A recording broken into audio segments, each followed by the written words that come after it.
Hello, people of the internet. Welcome back to TK is Outlandish. I am TK. In real life, my name is Teresa, and that's my husband Ryan on the other side. Hi, everyone. And what we do on this channel is we review Outlander and we go over it and then we analyze it through the eyes of someone who has read the books, which is me, and someone who just watches the TV show, which is Ryan. And just to say, I found out that we have 70 subscribers. Yay! And our last video got almost 800 views, so I'm excited about that. Very cool. Very cool. All right, so this latest episode is episode 3, Death Be Not Proud. Now, before we start talking about the episode, Yes. I just want to mention that tonight, Teresa and I are both enjoying a little bit of Sassenach. Oh, you're also drinking Sassenach. I am, yeah. So I actually managed to find this in our local store, which was very surprising because we have nothing in our store. So this is a good toast. Slange va. That word. I don't say it right. I think we meant when you found it, we meant to drink it at the premiere. We forgot we had it. No, we were on vacation. That's right. Why. Bring it on vacation, so. And then I forgot we had it. So I remember for this episode. Mm-hmm. If you have not tried the Sassenach, you have an opportunity. It's quite good, I think. Whiskey to me is too birdy. So this nice blended Scotch, I enjoy very much. It's a good blended Scotch. It's a blended Scotch, so take that for what it's worth. But it's good. It's good. I enjoy it. Ryan likes a lot of Scotch whiskey, a lot of different kinds. I'm a guy from the Isle. I love my Isla whiskey. The peatier, the better. Anyways, let's get on with the Ryan Talks About Whiskey show. Will be a different podcast. Yeah, maybe we'll do it during Droughtlander. There we go. Okay, let's get on with the episode here. All right, so I've been noticing who's been the writers for the episode and the director. So the writer for Death Be Not Proud was Tyler English Beckwith. I think that's what my writing says. I don't recognize that name. I usually recognize like Matt's name, Tony Graffia, and Meryl Davis is her last name. They're the book readers. So I wonder if the person who writes the script, I assume they read the books. Not sure. I'd imagine they. Yeah. So just a brief summary. Roger and Bree are in Scotland in the future, which would be the late 70s. I think like 1978 or 79. Mandy's okay. They're Jamie and Claire survive the fire. The house is lost. Ian accidentally kills Mrs. Bug. Jamie and Claire leave for Scotland, but they leave the ridge to get to Scotland eventually. Let's say that. And then Bree and Roger are interested in buying Lollybrock. So, good summary, short, sweet, and to the point. Mm-hmm. And I have to commend you. I only have 4 screenshots this time, so we might actually be able to keep this. Really? Did I miss one? Because there's so much that happens in these episodes. I was a little bit surprised. But I think we can still cover all the important points with these. Yeah. So, first pick. Mm-hmm. Okay, so the first thing I have to say is I love Bree's sweater. I love the color. It looks soft. It might be wool. I can't wear wool. I'm allergic to wool, but it looks very soft. And I love the color. And I want her sweater. Okay, got that out. So, this is how season 7 was supposed to start. So, last episode with the house exploding was supposed to be how season 6 ended until they found out, I think, like either halfway during production or towards the end, that they were cut into 8 episodes, and they really couldn't do anything except end it where they ended it. So if it were to end where it was supposed to end, we would not have had a preview, and we would have, I guess we would know that Jamie and Claire didn't die, but we wouldn't have had a preview. So we would only have known Jamie and Claire didn't die when they read the letter and said we are alive. Oh, Brian, I didn't usually ask you how you enjoyed the episode before we get into the screenshots and the I know. analysis. I was kind of hoping you'd skip it this time, just because I'm Okay. tired of saying it was a good episode. Okay. This Duly noted. I won't do it anymore. no, no, it's I'm not going to be overly critical just to be critical, but I've really enjoyed these three episodes so far. I think Yeah. they've done a really good job of starting things up again after Droughtlander. They're tying up loose ends, which I appreciate. I hate it whenever they just kind of let storylines drag on just for the sake of, oh, we might need this plot line later. Yeah. I hate that, and they aren't doing that right now. They're closing things off. They're starting up new lines. It's great. I think they're doing a really good job so far. Well, that's actually interesting that you see that because the whole Jacobite storyline with Archbug and Mrs. Bug that actually first got introduced around um What, book two, maybe? no book four Oh, okay. with Joe Costa, and there was someone around, and Joe Costa being blind didn't know what it was, but there was someone like creeping around the ridge and like saying stuff to her, and and of course Stephen Bonnet was involved. Like Stephen Bonnet was really involved in like shady dealings, and like I said, like they don't kill him off until book six. So I really wondered, and I think I said this in one of our previous videos last year, that I really wondered if they were going to bring this Jacobite storyline into it because they didn't establish it.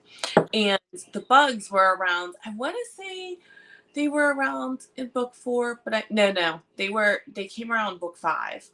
But they were always there, and like Archbug was the guy that was in charge of the ridge when Jamie was having militias and stuff.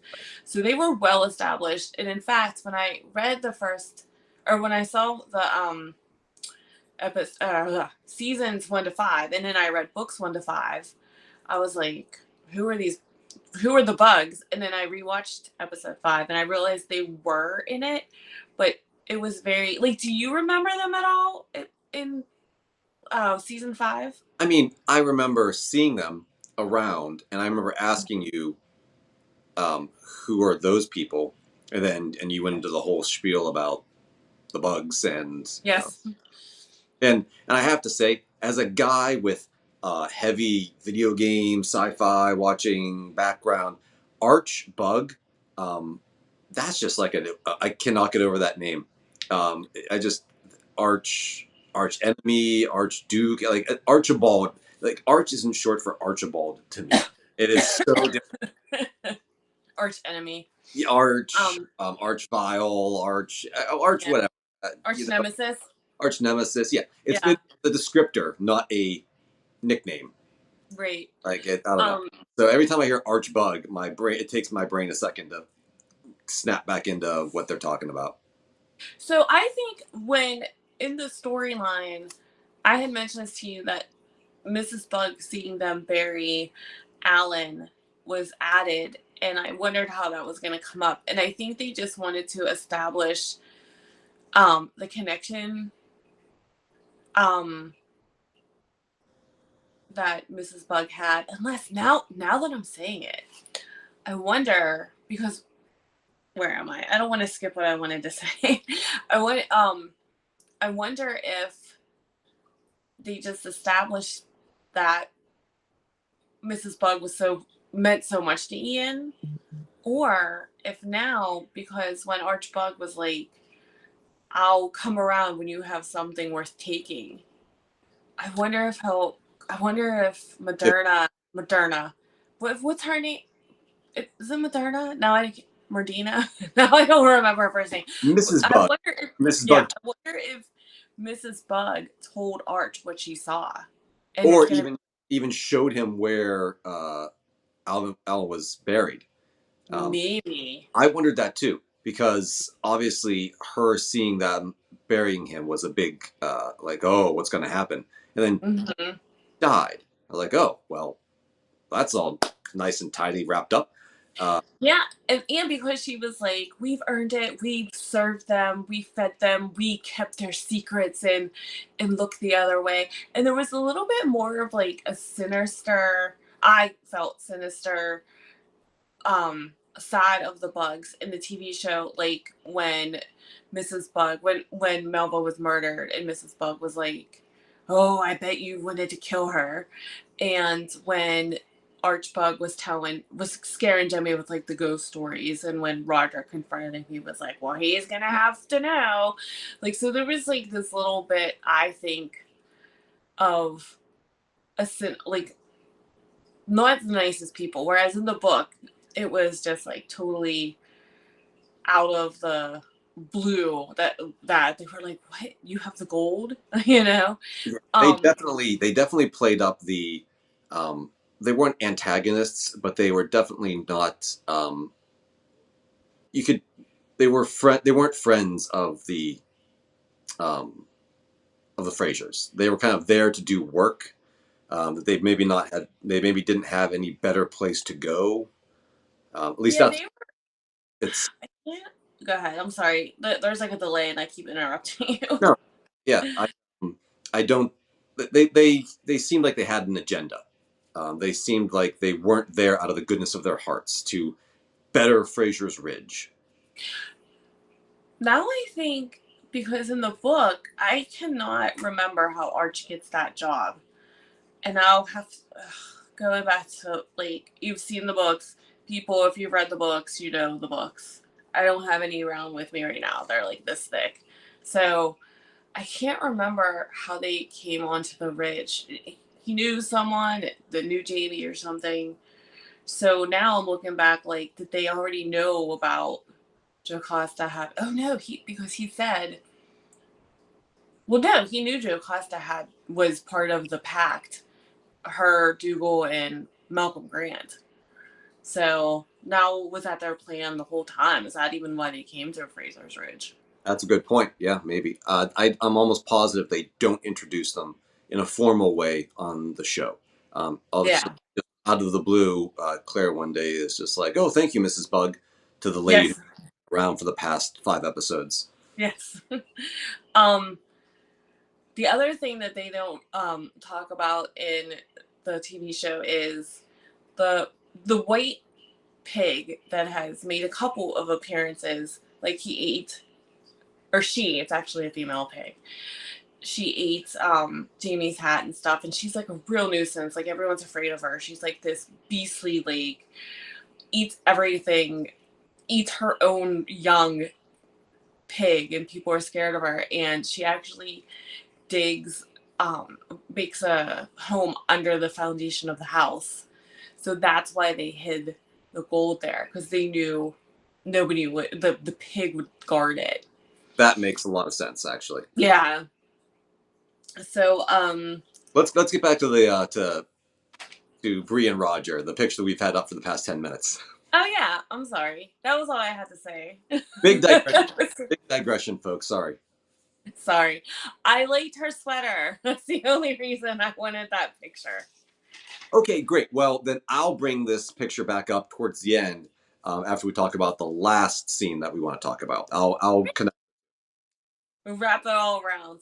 Yep, yep, Okay, so next picture. yeah. So now we're going to the group shot. Yes, that's like the saddest picture. Just when they showed the inside of the house burning and all their possessions like burning, that really hit me in the feels, because it just makes you think about everything that they worked towards and everything that they had. And Jamie and Claire, like, didn't really have, like, Claire grew up and didn't really have anything of her own, in her growing up period, that she was just always moving from place to place. And Jamie was an outlaw, and they didn't really have a home of their own. um and this was finally, like, theirs.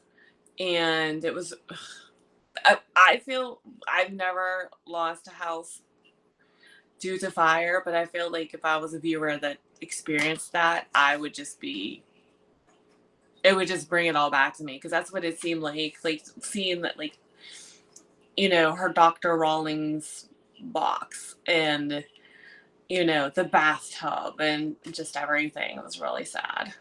Yeah, all the stuff that they've worked to build over Hmm. the past, how many years. It was it was it was I won't say it was emotional for me, but it was very it was hard to watch them pouring those buckets on this Yeah. the absolute futility of it. Yeah. That they nothing was saving that. Nothing. And you know what else I bet was sad for them, the cast, is seeing that was a beautiful set. Just the set. Like, I'm sure that it was mostly a shell, and they did a lot of the well, actually, I don't know now, because he built the house really big. And um Matt Roberts said that Gary Steele, who built the set, said he built it really big so that they could move cameras in and stuff. And so I don't know how much was actually inside the house that he built, but just seeing that set, that beautiful house as a set being burned, would be sad, I think. Yeah, they didn't literally burn it. It was CGI, right? Um, I would think a lot of it was CGI simply for safety reasons, but they did have. I mean, were they gonna? Well, I mean, what did they do with it? The house was real, and they had like the burned remnants of it. Yeah. So, Well, they're not going to film in a charred ember of a house. but I mean, what did they do with it? I think they probably didn't burn it during that scene while they were all watching. I think it's still there as a But tour. uh, I guess we'll find out when we listen to the Outlander podcast and they give us the backstory. Yep. So I'm also glad when Ian said to Jamie, and he found the picture of William, and Ian was like, "I noticed stuff about him, and he has your characteristics, and they're not going to try to convince us that he looks like Jamie, because he does not look like Jamie. I think he looks like Geneva a lot. I think he looks like a lot like the mom. But so I'm glad that they're not going to try to convince us that, but I don't know what they're going to do. Um, I mean, I guess they just won't play it that way, but a lot through book 7, there's a lot of people saying to William, hey, did you see Colonel James Fraser by any chance? Because, like, everybody knows that they look exactly alike.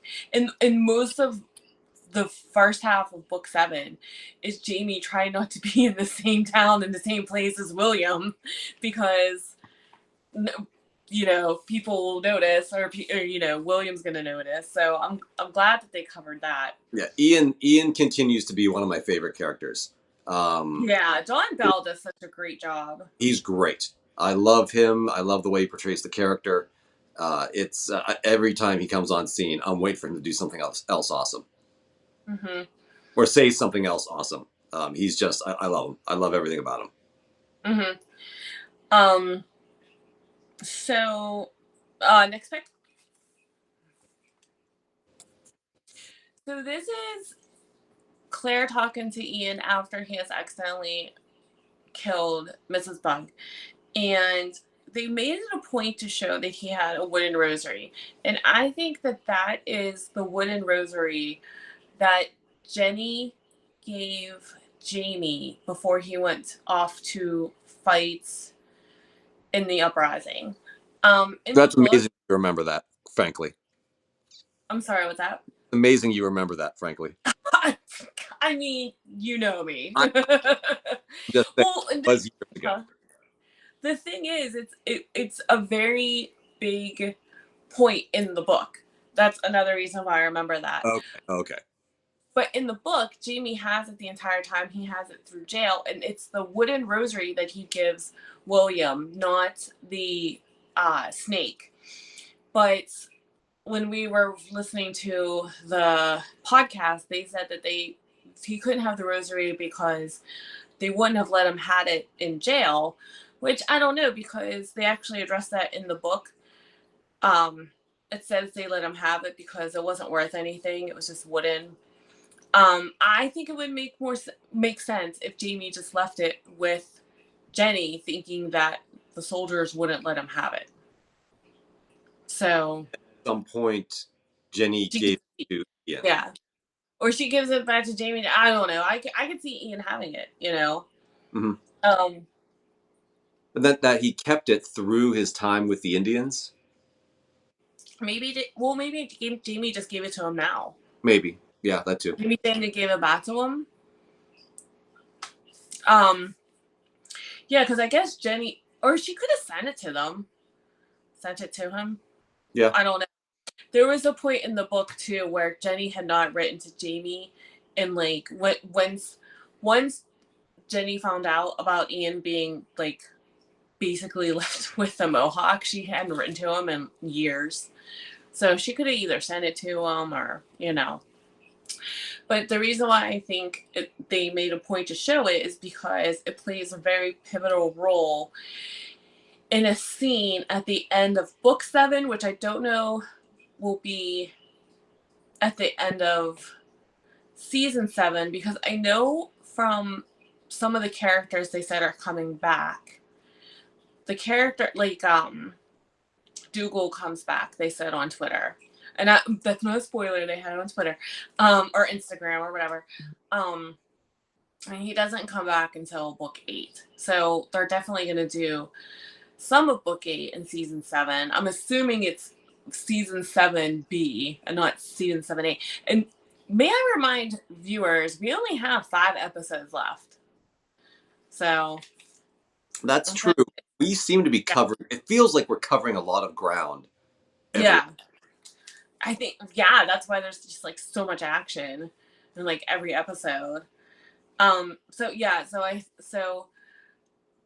Ian and William actually have a lot of interaction in book 7, and I think I remember Ian giving William a bear claw that was Jamie's, because in the show when Jamie kills the guy that like went crazy and dresses as a bear, in the book he kills an actual bear, and the Indians give him a bear claw, and I think Ian ends up with it and he gives it to William. So when in the book, when Ian gives William the bear claw, I think he's going to give him the rosary instead. And Ian knows who William is, but William doesn't know who Ian is. Right. Yeah. So I think that was all I had to say about that picture. Oh wait. Oh, okay, you can just leave this up. I was just gonna say that Katrina Balfe's singing of the Ave Maria was very nice, and the Ave Maria wasn't written until 1825. So they Well, wrote Schubert, a nice little ditty that you sang before. That's really original. Good job. yeah. I mean, it was Schubert's tune was not written until 1825. So, all right, I think I think you missed the screenshot I wanted you to get, but that's okay. Cool. We'll get to that some time maybe. All right. So next one. Okay. So here's Jamie telling Claire about the dream he has, where Jamie apparently has some power to like dreamcast into the future. Winding up for this one.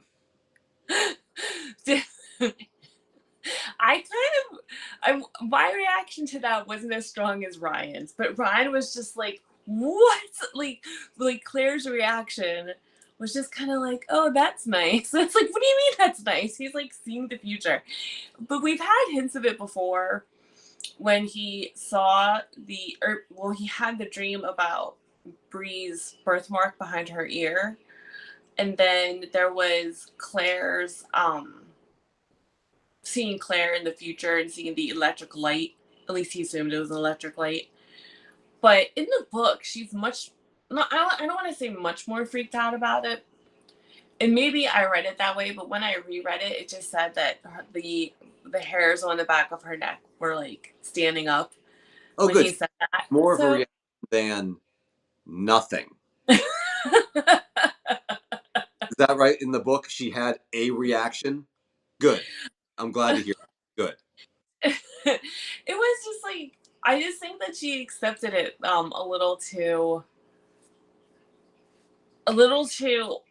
I mean, I guess it's a happy thing if you have this and you're like, oh, and the kids are okay. But if someone told me like the dreamscape, the phone or whatever, I'd be like, and Fiona and knowing Fiona's name, you Yeah. know, Names. be Now, like, talking about like names, like actual names, yeah. and just like, oh, hmm, yeah. No, no. You're seeing into the future. He's seeing into the future. That's a big deal.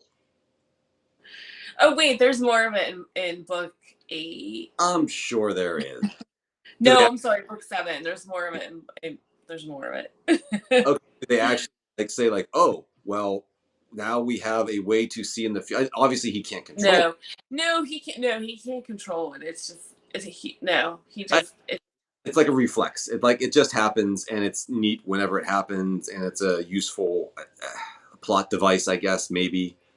Um, but here, I'll give them a pass on it. I'll give them a pass on it if this happens. If so going back to the first scene where they're reading the letters, and obviously mhm, there's a ton of letters, and so mhm, James and Claire have obviously figured out they can communicate to them in the future by writing letters. mhm. Great, great idea, love it. Um, as long as one of those letters says, "Oh, by the way, Jamie found out that he can dream walk across time, and he's watching you right now, opening up these letters, and he's creeping on you because he can do that. Apparently, He really likes your sweater. he really likes their beautiful color. By the way, keep wearing it.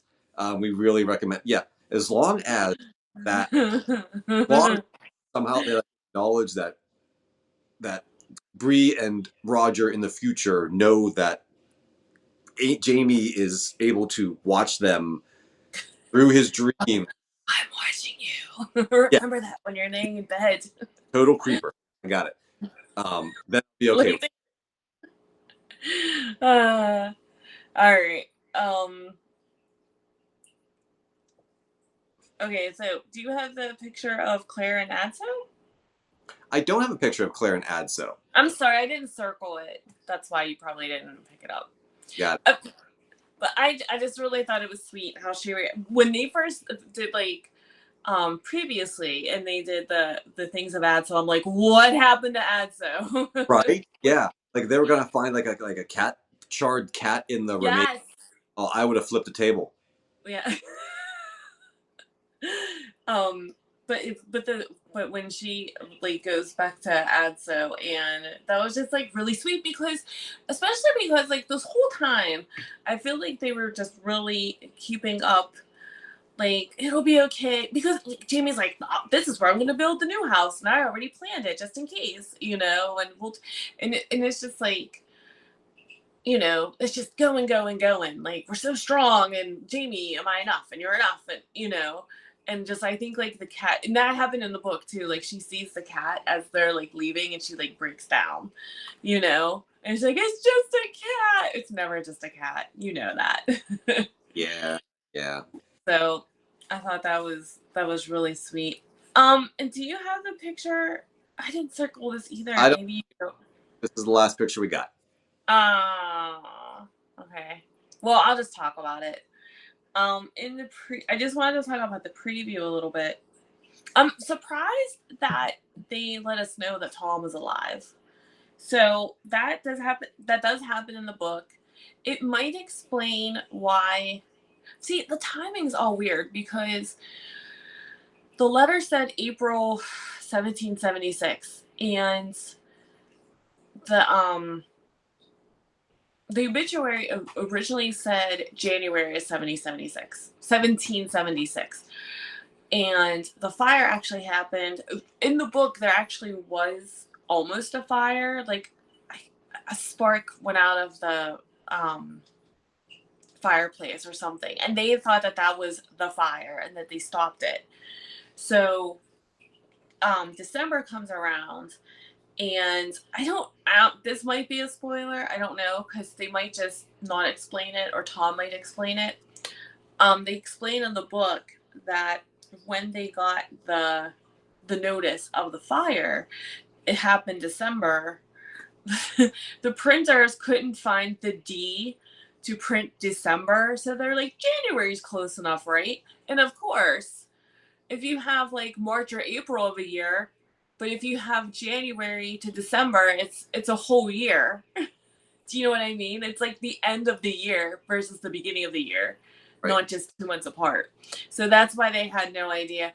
Um, that's why they weren't ready for a fire, because they when that date came around, they weren't in the house, and they were very paranoid about the fire, and they fought the fire. They didn't Was start the fire. then beginning of the story when he was, whenever he was kind of laying into. At first, I thought he was laying into Bree, like you caused the fire, just kind of like to poke fun at her. Before I realized that he was trying to make a more positive point out of it, that she actually saved them rather than the other way around. So was Yeah. Roger right that she kind of Change pre the the fire, or was the date just wrong? And her fire was the correct fire. date. No, the date was just wrong. The newspaper printed the wrong date because they couldn't find the Right. D to write Okay. So December. Roger was incorrect when he was telling Bree that her fire So they preempted. couldn't. So they didn't change the future. Right. Okay. So, Right. um, At least in the TV show. I don't know if they're going to right. go to continue Well, on or not. that was actually what I was surprised about, how closely this episode was to the book, because I thought it was going to go more like, this is a TV show and this is the book. But this episode actually had a lot from the book. Um, but the one preview picture was William, and there was like the reflection of a fire. If that goes the way it's in the book, the person next to him is his cousin Adam, who is Hal's, Lord John Grey's brother's son. So if they go that route, they're gonna bring this whole, like, all of Hal's kids are coming into this, and I'm gonna put a poll up to see how many of our viewers read the book, or just watched the show, or maybe are reading the book along with the show. So, because I'm about to drop a possibly big spoiler of the whole, actually 2 big spoilers of like the whole series. Right. So there's a character spoiler. So if you don't want to hear it, maybe you should stop watching. I wish like a nice overlay that like blacks out the screen Yeah, I was. and or says like yeah, something. Maybe I'll work on that. But okay, Maybe. so everyone's been warned. That's a good 10-second worth of spoiler warning. Okay. Yes. So there's a character named Ezekiel Richardson that is introduced. And when I first read it, I was like, why does this character keep popping up? Why does he's like very shystery. He's very, like, he tries to get William, basically, he tries to put William into the rebels' hands. He's just, yeah.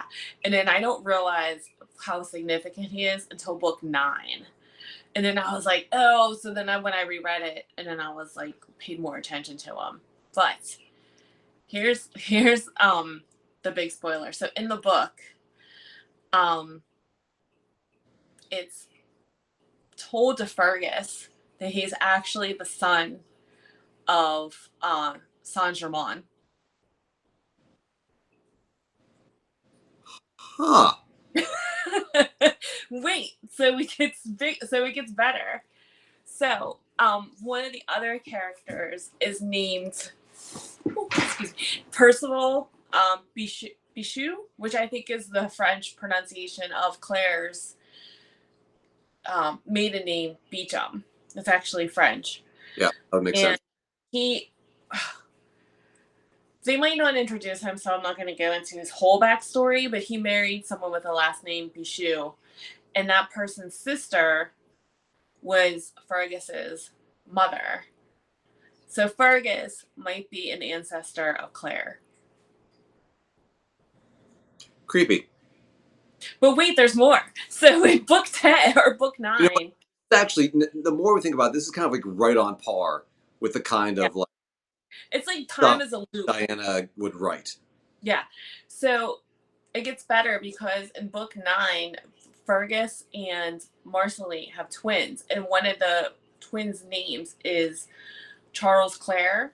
So what if Claire was named after her ancestor Charles Clare, and Charles Clare was named after Claire? It's a loop. And then, wait, it gets better because if you think about it, then that means Claire was related to Leary. Creepy.